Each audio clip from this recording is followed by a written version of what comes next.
Hey guys, it's Jess from Madden Crafts, and I'm here with the next episode of the Beginner's Guide to Short Video.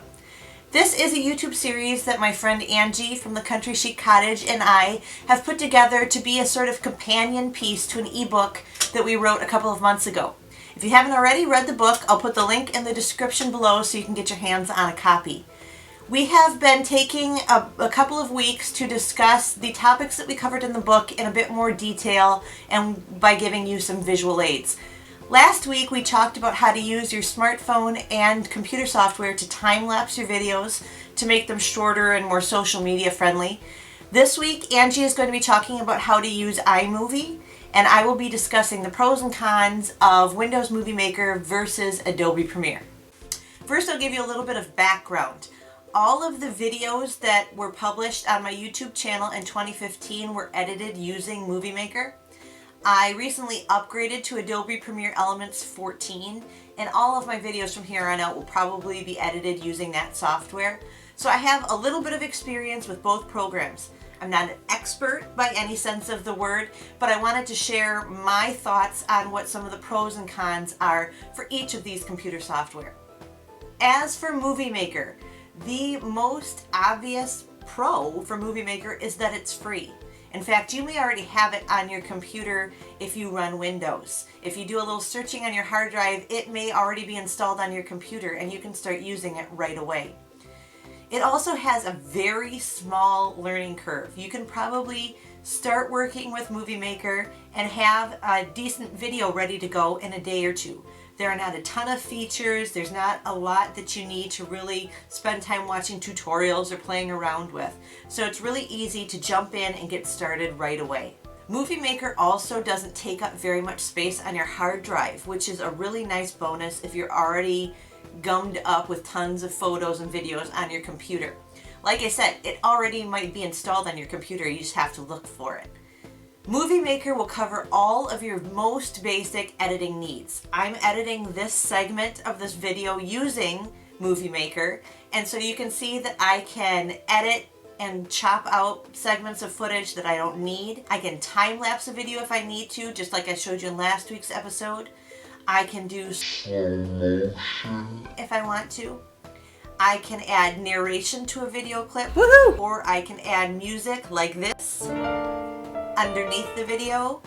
You can also use both photos and video in MovieMaker, which means if you want to just do a photo slideshow but have it play as a video with music underneath, etc., you can do that using MovieMaker. There are some cons to MovieMaker, as you would expect for a software that's free.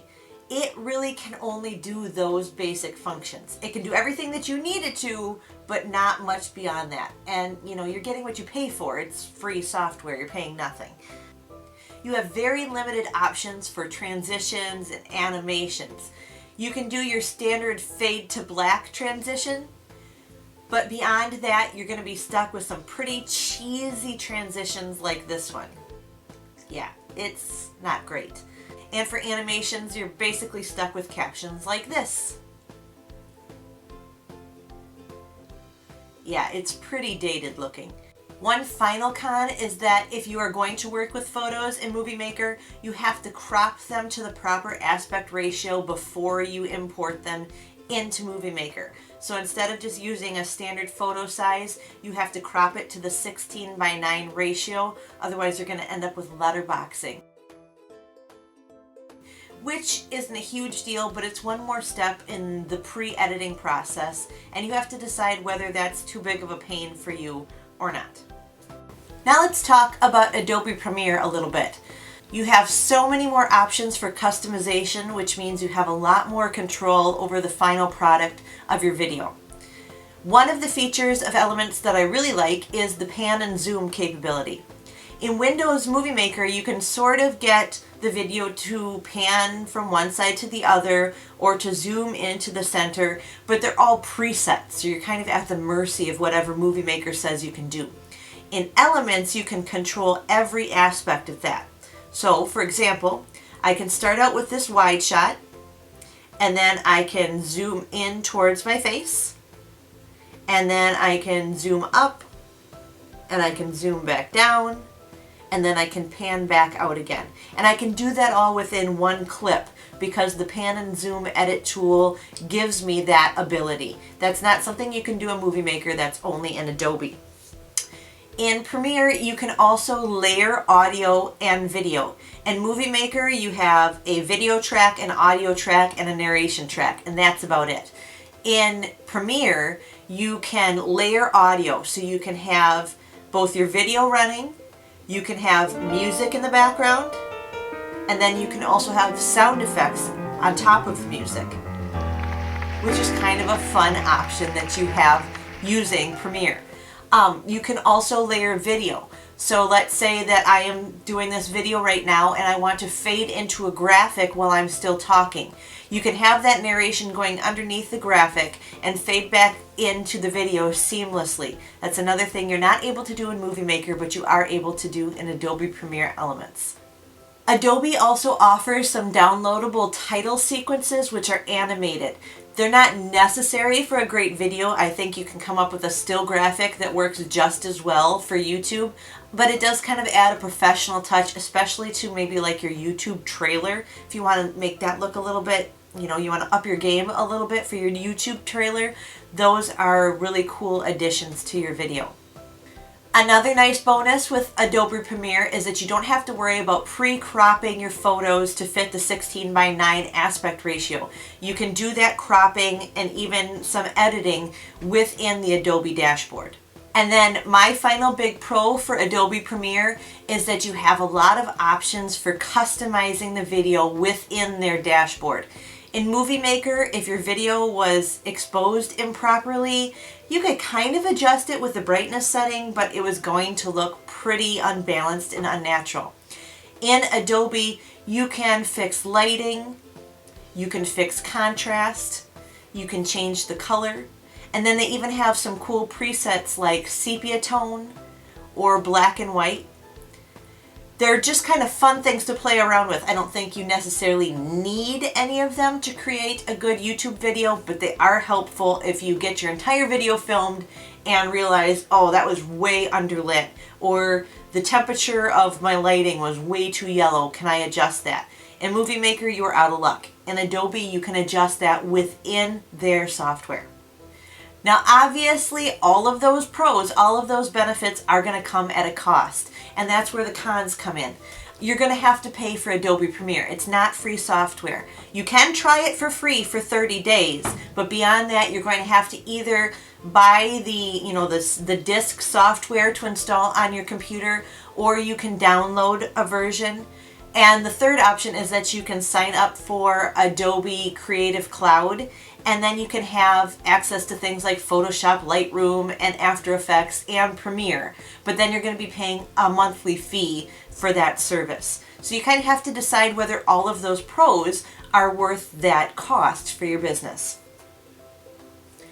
Premiere does have a much larger learning curve than MovieMaker does, for the simple reason there's so many more features for you to learn how to use. There are lots of good tutorials on YouTube.